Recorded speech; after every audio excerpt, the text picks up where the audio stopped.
Hello, I'm Richard Chambers. Welcome to A View from the Audit Trail. A little more than 2 years ago, I retired as Global President and CEO of the Institute of Internal Auditors.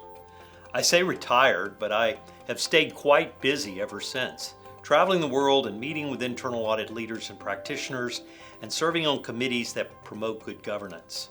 It was an amazing time at the IA, thanks to a highly skilled staff, dedicated board members, and valued volunteers from around the world. We accomplished so much.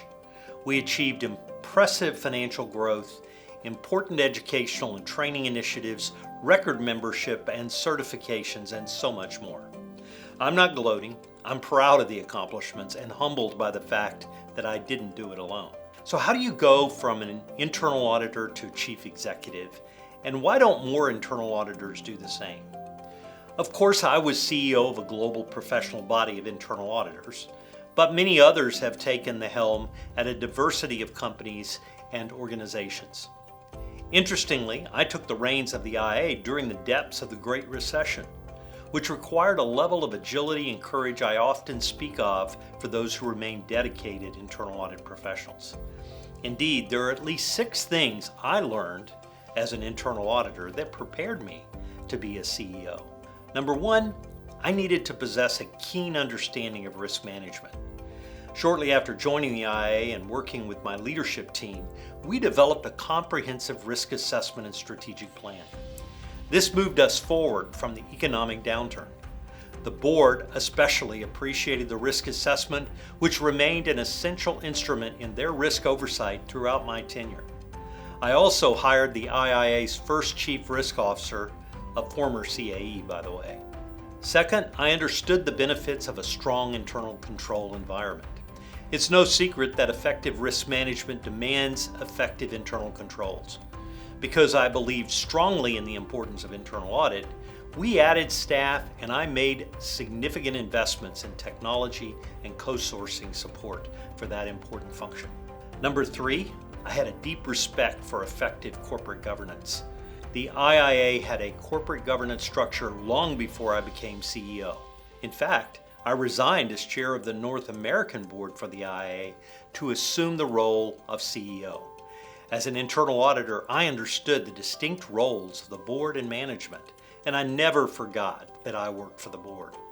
Indeed, I had 13 different bosses, also known as board chairs, during my time at the IIA. I sought and followed the board's direction in setting and executing strategy. The results, we nearly tripled revenues and increased the IIA's net worth by 1,400%.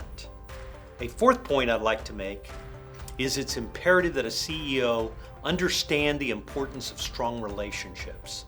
Success as a CEO or a CAE is based on relationships grounded in trust and respect.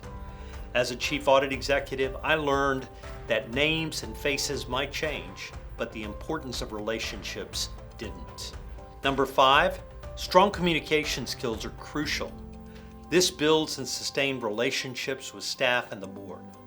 Effective communication also was vital to IA membership initiatives and advocacy for the profession. My communication skills were forged as an internal auditor, and I believe they became even stronger as a CEO. As I mentioned before, success wasn't mine alone. That's why wrapping up this list is my 6th point. A strong team is all important. I first became a CAE 21 years before I became a chief executive officer.